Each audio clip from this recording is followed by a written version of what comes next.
Now, ahead of making his big policy announcement on Wednesday, President Moon Jae-in sat down for a spot of lunch with the leaders of 4 of South Korea's 5 major political parties. They touched upon the president's recent trip to Germany for the G20 summit, as well as the current deadlock in the National Assembly. Shin Se-min with the details.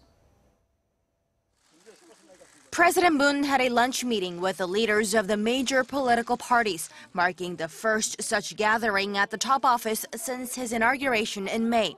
The guests included Choo Mi-ae of the ruling Democratic Party of Korea, Park Joo-sun from the People's Party, Hye-hoon of the minor opposition Bareun Party, and the newly elected Lee Jeong-mi from the Justice Party.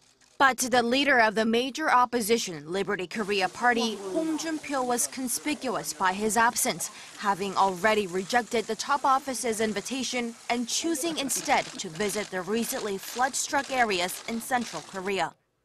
And during the lunch meeting, the president's G20 outcome, as well as drumming up bipartisan support for political affairs, garnered the most attention.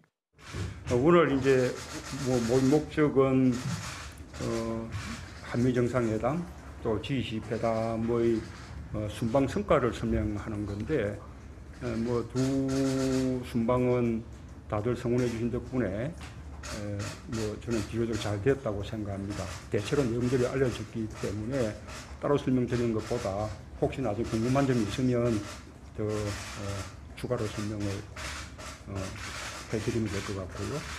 우선은 우리 대표님들의 특히 야당의 이야기를 많이 듣는 시간으로 그렇게 하고 싶습니다.